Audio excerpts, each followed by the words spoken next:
All right, let's jump right into this explainer. We're skipping the usual fluff today because we've got a seriously fascinating theological reality to unpack. We are going to explore the mechanics of the unseen, specifically looking at how hidden information actually reaches the earth and the spiritual alternatives that are prescribed for people when they're desperately seeking answers. You know, it's a question we've all probably wondered about, right? You see a TV astrologer, or a tarot card reader, or someone doing numerology, and they somehow manage to accurately predict super specific details about a total stranger's life. In fact, our source material actually highlights a real-world example of this. A caller dials into a show, asks for marriage predictions for her sister using just a name and a date of birth, and gets incredibly specific, personalized advice right back. I mean, how is that even possible? How did these individuals seem to just know these hidden truths about our lives and our futures? Well, let's break down exactly how the texts answer this. So, to really get how this works, we've got to start with the absolute baseline premise in Islamic theology. And that brings us to this concept of al-ghaib, or the unseen. The strict, unbreakable rule here is that nobody, literally nobody, in the heavens or on the earth knows the unseen except God. The texts are super explicit about this. The keys of the unseen belong solely to the divine. Okay, so if nobody knows the unseen, how exactly does a fortune teller get their hands on accurate information? Section 1. Eavesdropping in the heavens.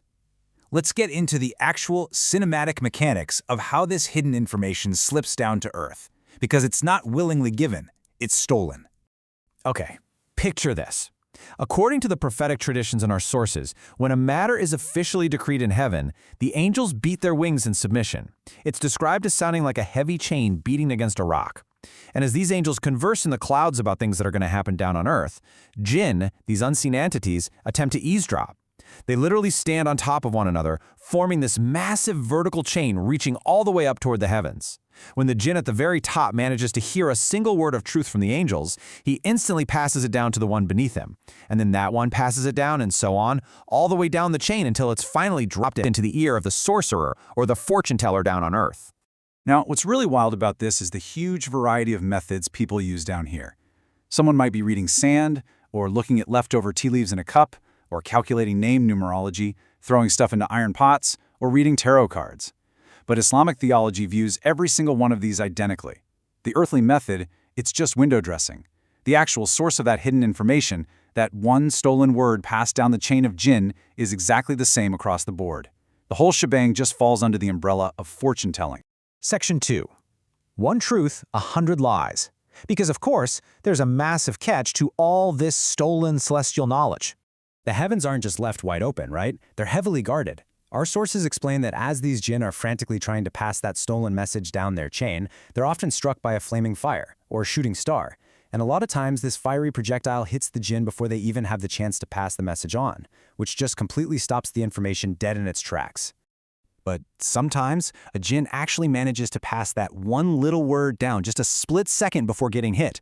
But here's the kicker. The texts reveal that the jinn don't just hand over that one single stolen truth. No way.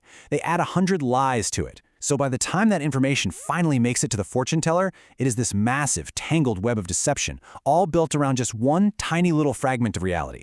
And honestly, this hits the nail on the head when it comes to human psychology. The sources describe exactly what happens next. When that one single piece of truth actually comes true, people completely ignore the 100 lies. They go, wait, didn't the fortune teller tell us that such and such a thing would happen on exactly this day? The human mind just latches onto that single correct prediction, it totally validates the fortune teller in their eyes, and they conveniently forget the overwhelming mountain of falsehoods that came with it. Section 3. The 40-day consequence. So, knowing how this works mechanically is one thing, but actually engaging with it, that carries some immense spiritual weight. Let's break down the severe consequences here, because there's a big contrast depending on your intent. If someone goes to a fortune teller or even just listens to one out of pure curiosity or for a laugh, without actually believing them, the theological consequence is that their prayers are totally blocked from being accepted for 40 whole days, meaning they get zero spiritual reward for them. But if a person goes and actually believes what the fortune teller says, the sources are uncompromising. That person is fundamentally disbelieved in the Quran and what was revealed to the Prophet Muhammad. It's viewed as a complete rejection of the divine order. And look, we really need to ground this ancient theology in our everyday lives. We aren't just talking about seeking out someone in a dark, smoky tent. The sources make it absolutely clear that casually checking your horoscope in the morning paper, or watching an astrological segment on a morning TV show, or just downloading a quick fortune-telling app on your phone, they all trigger these exact same spiritual consequences. It is a really severe warning against even passive, casual engagement with this whole system of stolen knowledge. Section 4. Ruqya and spiritual healing. So, if we aren't supposed to turn to these things, where exactly should people go when they're dealing with spiritual distress or anxiety about the future? Well, the authorized divine answer provided in our texts is called ruqya. Simply put, this is the practice of Islamic spiritual healing and protection. It completely bypasses the jinn, it bypasses the dark arts entirely, and it relies strictly on reciting specific verses from the Quran and authentic prescribed prayers to seek refuge and healing directly from the Creator. It's a night and day difference, really. When you look at what the source texts say, the contrast is heavy. Relying on fortune-telling and magic, that just brings 100 lies, deep deception, and, as some of the prayers we looked at indicate, spiritual curses and chaos. Ruqya, on the flip side, is repeatedly described in the texts as a source of profound peace, divine protection, and genuine lasting healing. This total shift from darkness to divine light is beautifully captured in the verses known as Ayat ash-Shifa, the verses of healing.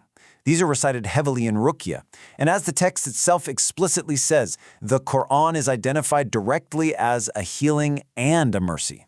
It's a completely different paradigm from relying on stolen, hijacked knowledge. Then we have the verses of Sakina. Now, Sakina basically translates to this deep, divine tranquility.